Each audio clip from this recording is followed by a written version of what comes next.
Hello viewers, welcome to our channel. So ఈ రోజు మనతో పాటు ఉన్నారు చిట్టిబొట్ల మధుసూదన్ శర్మ గారు. సో మనం వంటింటి వైద్యానికి నేస్తామని చెప్పేసి అంటూ ఉంటారు కదా. సో ఈ రోజు మనము ఒక చిన్న మేకింగ్ చేయబోతున్నాం. అది కూడా చాలా వరకు గ్రే హెయిర్ రిలేటెడ్ వీడియోస్ చేసాము. సో ఇంకా ఏమైనా కొత్తగా ఉన్నాయా, సో అందరికీ ఒకటే విధమైనటువంటి రెమెడీ పని చేయదు కదా అని కామెంట్స్. సో అందుకని సార్ని తీసుకొని వచ్చేసాను, మాట్లాడేద్దామా. నమస్తే సార్. నమస్తే సార్. మనం చాలా వీడియోస్ చేసాం గ్రే హెయిర్ రిలేటెడ్, వెల్లుల్లిది, బ్లాక్ కలర్ పొట్టు సంథింగ్ అలాంటివి చాలా చేసాము. సో ఇంకా ఏమైనా రెమెడీస్ ఉన్నాయా అని అడిగారు. సో వాళ్ళ కోసం ఈరోజు మా వ్యూయర్స్ కోసం చిన్న రెమెడీ. తప్పకుండా అమ్మా, చాలా చాలా ఉన్నాయమ్మా. ఇప్పుడు మనం చెప్పుకోబోయేది కూడా చాలా అద్భుతంగా పనిచేస్తుందమ్మా. ఇంతకుముందు మనం బీట్రూట్ పేస్ట్తో ఒక ఫార్ములా చెప్పాము. అదేవిధంగా ఆలివ్ ఆయిల్, వెల్లుల్లి మసితో కలిపి ఎలాంటి ఔషధాన్ని తయారు చేసుకుని వాడుకోవాలో చెప్పాము. ఇప్పుడు మరి హెయిర్ డై కూడా చెప్పబోతున్నాం అమ్మా. సో వెంట్రుకలు, తెల్ల వెంట్రుకలు నల్లగా అయ్యేదానికి చక్కటి హెయిర్ డై.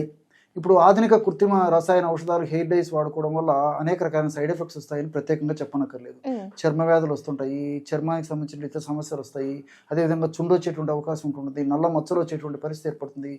తర్వాత కొంతమందికి తెల్ల మచ్చలు కూడా దాని యొక్క ప్రభావంతో రావచ్చు. అలర్జీ రకాల లక్షణాలు వస్తాయి, చర్మం దురద, పోటు, సలుపు ఇలాంటి లక్షణాలు రావచ్చు. కొంతమందికి ఆస్తమా వచ్చేటువంటి అవకాశం ఉంటుంది, ఆయాసపడుతుంటారమ్మా అది అప్లై చేసుకున్న తర్వాత. ఇలా రకరకాలైనటువంటి సైడ్ ఎఫెక్ట్స్ వస్తాయమ్మా. అలాంటి ఎలాంటి సైడ్ ఎఫెక్ట్స్ లేకుండా క్షేమదాయకంగా సేఫ్టీగా పనిచేసేటువంటి అద్భుతమైనటువంటి రెమెడీని ఇప్పుడు మనం చెప్పుకోబోతున్నామమ్మా. ఈ ఉపోద్ఘాతం అంతా చెప్పేసరికి మరి సార్ కూడా హెయిర్స్ అంతా తెల్లగా అయ్యాయి కదా, సార్ వాడుకుంటే కన్నా ప్రాక్టికల్గా మాకు చూపించేటే బాగుంది కదా అని చెప్పేసి కూడా కొంతమంది కామెంట్ చేస్తుంటారమ్మా. దీనివల్ల మొదట్లోనే దానికి సంబంధించిన క్లారిటీ ఇచ్చిన తర్వాత ఫార్ములా నేను చెప్తే మరి వేలాది మంది, లక్షలాది మంది కూడా ఉపయోగపడతారనే సదుద్దేశంతోనే ఆ యొక్క 2 విషయాలు చెప్పేసి నేను ఫార్ములా కూడా చెప్తాను.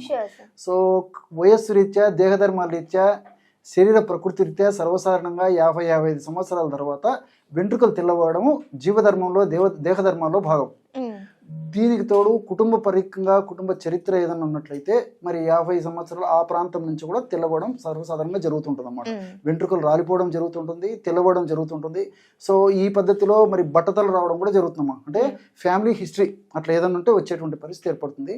కాబట్టి దీనికోసం అని చెప్పేసి మరి మొదటి నుంచి నేను తీసుకున్నటువంటి జాగ్రత్త లేదు, ప్రత్యేకమైన శ్రద్ధ లేదు, ఎలాంటి న్యాచురల్ మెడిసిన్ వాడలేదు, అదేవిధంగా ఎలాంటి హెయిర్ డైస్ కూడా వాడుకోలేదమ్మా, వాడడం లేదు, భవిష్యత్తులో కూడా వాడనమ్మా. ఇది నా గురించి. సో ఇప్పుడు మనం చెప్పుకోవేటువంటి ఔషధం మీద మరి అందరూ బాగా వాడుకుంటే మంచి ఫలితాలు వస్తాయి కాబట్టి ఈ వాక్యాలు చెప్పడం జరుగుతుందమ్మా. లేకపోతే మొదట్లో నెగిటివ్ కామెంట్స్ వచ్చేసరికి చాలా మంది మంచి వీడియో మిస్ అయిపోతారు అటువంటి ఆ తపనతో చెప్పడం జరుగుతుందమ్మా. కాబట్టి నేనేదో హెయిర్ డై చేసుకుని రావడం కానీ, లేకపోతే విగ్గు పెట్టుకుని కానీ, హెయిర్ ట్రాన్స్ప్లాంటేషన్ వేసుకొని కానీ కూడా రావచ్చుమా.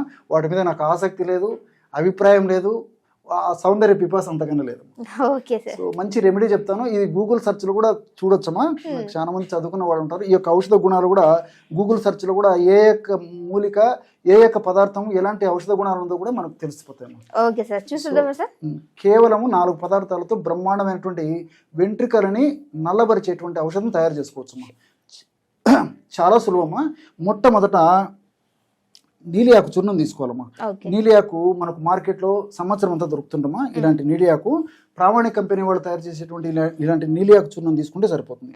అదేవిధంగా రెండవ పదార్థంగా గుంట గరగరాకు, దీన్నే కాటుకాకు అని చెప్పేసి కూడా కొన్ని ప్రాంతాల్లో పిలుస్తుంటారు. బృంగరాజ చూర్ణం అనేటువంటి పేరుతో కూడా పిలుస్తుంటారు అనమాట. దీనికి కూడా వెంట్రుకలని నల్లబరిచేటువంటి అద్భుతమైనటువంటి ఆ గుణాలు ప్రకృతి ఇందులో నిక్షిప్తీకరించి ప్రసాదించడం జరిగిందమ్మా. అదేవిధంగా నీలియాకు చూర్ణంలో కూడా వెంట్రుకలు నల్లబరిచేటువంటి గుణం ఉంది. వెంట్రుకలు బాగా పెరిగేందుకు కూడా ఇది సహకరిస్తుందమ్మా. మూడవ పదార్థంగా చాలా మందికి తెలియకపోవచ్చు, కొంతమందికి తెలిసి ఉండొచ్చమ్మా. లోహ భస్మం అనేటువంటి పేరుతో ఈ యొక్క ఔషధం దొరుకుతుందమ్మా. లోహ భస్మ నిదానంగా అందరూ చూడండి, గమనించండి, నోట్ చేసుకోండి. ఈ ఔషధం మనకు మార్కెట్లో దొరుకుతుంది కాబట్టి ఈ లోహ భస్మ అంటే ఒక విధమైనటువంటి ఐరన్ తో తయారు చేసినటువంటి భస్మమ్మ. ఈ లోహ భస్మాన్ని మనం చేతితో టచ్ చేసినప్పటికీ చేయి అంతా నల్లగా అయిపోతుందమ్మా. అది దాని యొక్క గుణం. సో అది తర్వాత చివరగా త్రిఫల చూర్ణం, మనకు అందరికీ తెలిసినటువంటిది, ఎంతో మంది వాడేటువంటి ఔషధము, కామన్ ఔషధము త్రిఫల చూర్ణం. ఈ 4 పదార్థాల ద్వారా ముందు ఒక పౌడర్ తయారు చేసుకోవాలమ్మా. ఎలాగంటే అది తయారు చేసి కూడా చూపిస్తానమ్మా. సో ముందు ఆ పౌడర్ని ఎలా తయారు చేసుకోవాలో చెప్తానమ్మా.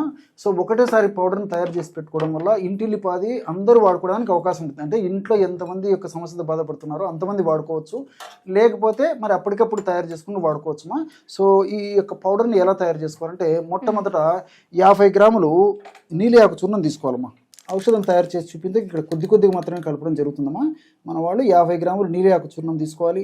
అదేవిధంగా 50 గ్రాములు కాటుక అంటే నల్లగా ఉంటుంది కదమ్మా, ఆ విధంగా నల్లగా తుమ్మెదల వలె ఈ యొక్క ఔషధం ఆ యొక్క వెంట్రుకలకు కలగజేస్తుంది కాబట్టి ఆ పేరు ఉందమ్మా.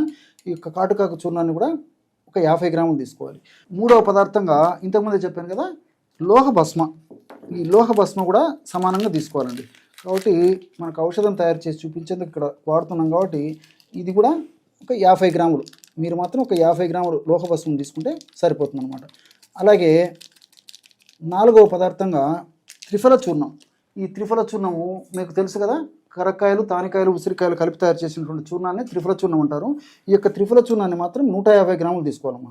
మిగతా పదార్థాలన్నీ ఒక్కొక్కటి 50 గ్రాములు అయితే త్రిఫల చూర్ణాన్ని మాత్రం 150 గ్రాములు ఈ విధంగా తీసుకోవాలన్నమాట. సో ఈ విధంగా తీసుకొని ఆ యొక్క చూర్ణాన్ని తయారు చేసుకొని ఒక గాజు సీసాలో నిల్వ ఉంచుకోవాలమ్మా. ఈ అన్ని పదార్థాల్లో కూడా వెంట్రుకలు నల్లవరిచేటువంటి గుణమే కాకుండా వెంట్రుకలని కోమలంగా, సుందరంగా, సౌందర్యవంతంగా తీర్చిదిద్దేటువంటి గుణమే కాకుండా ఎలాంటి సైడ్ ఎఫెక్ట్స్ లేకుండా అన్ని సైడ్ బెనిఫిట్సే ఉండేటట్లు ఈ యొక్క చూర్ణం మనకు ఉపయోగపడుతుంది. కాబట్టి క్షేమదాయకంగా పనిచేస్తుంది. చిన్నపిల్లల నుంచి పెద్దల వరకు కూడా ఈ యొక్క ఔషధం చాలా చక్కగా ఉపయోగపడుతుంది. కాబట్టి మరి ఇలాంటి ఔషధాన్ని తయారు చేసుకుని వాడుకోవడం వల్ల చాలా సమర్థవంతమైనటువంటి ఫలితాలు కలుగుతాయి. చూసారు కదమ్మా, ఔషధం రెడీ అయిపోయింది. ఈ విధంగా ఔషధాన్ని తయారు చేసేసుకొని మనం ఒక సీసాలో నిల్వ ఉంచుకోవాలి.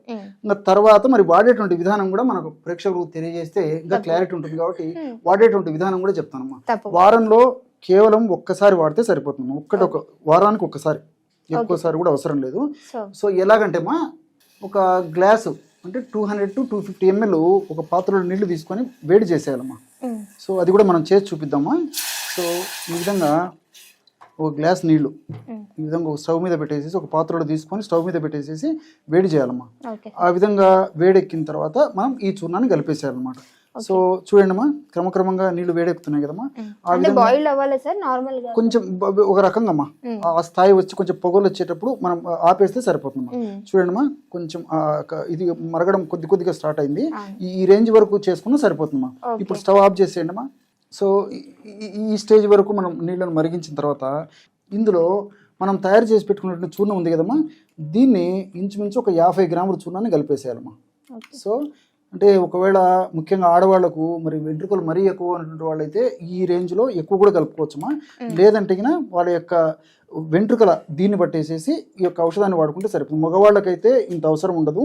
కాబట్టి ఆడవాళ్ళకు మాత్రం మరి ఎక్కువ ప్రమాణం కూడా వాడుకోవాల్సి వస్తుంది. కాబట్టి ఈ ఔషధాన్ని ఈ పద్ధతిలో వాడుకోవాలమ్మా. అంటే ఇంచుమించు ఒక 50 గ్రామ్స్ యొక్క ఔషధాన్ని ఒక సీసాలో ఒక 50 గ్రామ్స్ ఔషధాన్ని ఒక గ్లాసు వేడి నీటిలో కలిపేసేయాలన్నమాట. ఇంతే. చూసారు కదమ్మా, ఈ విధంగా వేడి నీటిలో నేను చెప్పినటువంటి పద్ధతిలో ఈ యొక్క పౌడర్ని కలుపుకోవాలి. ఒక్కొక్కసారి వాటర్ ఎక్కువైనప్పుడు మరి మనకు ఏదో కొంచెం దిగి కనిపిస్తున్నామా. సో ఇలాంటప్పుడు ఏంటంటే కొంచెం ఆ పౌడర్ ఎక్కువ వేసుకున్నా సరిపోతున్నామా. కాబట్టి జనరల్గా అయితే 200 ml వాటరు ఆడవాళ్లకు జనరల్గా సరిపోతుందమ్మా. కాబట్టి తక్కువ వాళ్ళు చూసుకొని ఈ వాటర్ కలుపుకుంటే సరిపోతుంది. దీని కాన్సెప్ట్ ఏంటంటే కొంచెం చిక్కగా ఈ యొక్క ఔషధం తయారు కావాలన్నమాట. ఈ విధంగా కాస్త చిక్కగా అయిన తర్వాత కాసేపు చల్లారు చేసేయాలి సార్. ఆల్మోస్ట్ అయిపోయినట్టేనది ఇంతేమ్మా. సో దీని కాన్సెప్ట్ ఏమంటే ఆల్మోస్ట్ చిక్కగా తయారు కావాలమ్మా. సో 200 ml వాటర్ తీసుకోవాలి. 200 ml 50 నుంచి 60 గ్రామ్స్ వరకు ఈ పౌడర్ కలుపుకోవాలమ్మా. వేడి వాటర్లో కలుపుకొని కొద్దిసేపు వేడి చేసినా పర్లేదమ్మా. కాస్త వేడి చేసేసి ఆ పదార్థం అంతా బాగా కలిసిపోయిన తర్వాత కొద్దిసేపు అలా ఉంచడం వల్ల ఔషధం అంతా చల్లబడుతుందమ్మా. ఈ యొక్క ఔషధాన్ని ఈ విధంగా ఇప్పుడు వేడి ఉంది కదమ్మా, ఈ విధంగా ఈ వేడి తగ్గిన తర్వాత ఈ యొక్క ఔషధాన్ని ఇంకా కాస్త కూడా చిక్కగా అవుతుందమ్మా. ఏంటంటే సమయాభావం వల్ల కాస్త ముందే దాన్ని దించేసాం కాబట్టి అలా ఉంది. ఇంకా కొంచెం కూడా చిక్కగా ఎగ్జాక్ట్లీ. సో ఆ విధంగా తయారు చేసుకున్నటువంటి ఔషధాన్ని మొత్తం తలంతా అప్లై చేసేయాలమ్మా. సో తలంతా ముఖ్యం, లేదంటే వైట్ హెయిర్స్ ఎక్కడ ఉన్నాయో అక్కడ కూడా అప్లై చేసుకోవచ్చు. ఆ విధంగా అప్లై చేసేయాలి. అదే విధంగా ఈ తల మీద ఉన్నటువంటి చర్మాన్ని కూడా అప్లై చేసుకోవాలమ్మా. సో అప్లై చేసేసి ఒక 2 గంటలు ఆగిన తర్వాత మామూలు నీళ్ళతో స్నానం చేసేయాలి. ఇది కాబట్టి ఆ రోజు మాత్రం మామూలు నీళ్ళతో స్నానం చేయాలమ్మా. తర్వాత మరి 3 రోజులు 4 రోజులు గ్యాప్ ఇచ్చిన తర్వాత షాంపూలు ఇలాంటివి వాడినా సరిపోతుందమ్మా. దీంట్లో ఎలాంటి ఆయిల్స్ అలాంటివి కూడా ఏం లేవు కాబట్టి మరి మామూలు నీళ్ళతో స్నానం చేసినప్పటికీ సరిపోతుందమ్మా, ఎలాంటి ఇబ్బంది ఉండదమ్మా. సో ఈ విధంగా వారంలో ఒక్కసారి ఈ యొక్క ఔషధాన్ని వాడుకోవడం వల్ల మరి క్రమక్రమంగా ఈ యొక్క తెల్ల వెంట్రుకలన్నీ క్రమక్రమంగా రంగు మారేసి నలుపు రంగు వచ్చేటువంటి పరిస్థితి ఏర్పడుతుంది. అంతేకాకుండా మరి ఈ యొక్క మెడిసిన్ వాడుకోవడం వల్ల ఎలాంటి సైడ్ ఎఫెక్ట్స్ ఉండవు, మనకు అన్ని సైడ్ బెనిఫిట్స్ ఉంటాయి కాబట్టి క్షేమదాయకంగా అందరూ వాడుకోవచ్చు. ఈ రోజుల్లో మరి వివిధ రకాల కారణాల రీత్యా చిన్న వయసు నుంచే వెంట్రుకలు తెల్లబడేటువంటి సమస్య కలుగుతుంది కాబట్టి మరి ఇలాంటి ఔషధాన్ని వాడుకోవడం వల్ల మరి అన్ని మనకు మల్టిపుల్ బెనిఫిట్స్ ఉంటాయమ్మా. ఓకే సార్, చూసారు కదా మరి గ్రే హెయిర్ ఉన్న వాళ్ళు ఇలాంటి ఔషధాన్ని కనుక తయారు చేసుకుని మనం వీక్లీ వన్స్ యూజ్ చేసినట్లయితే గ్రే హెయిర్ సమస్య నుంచి బయటపడే అవకాశం ఉంటుంది. ఇంకో వీడియోతో మళ్ళీ కలుస్తాం, అంతవరకు చూస్తూనే ఉండండి our ఛానల్.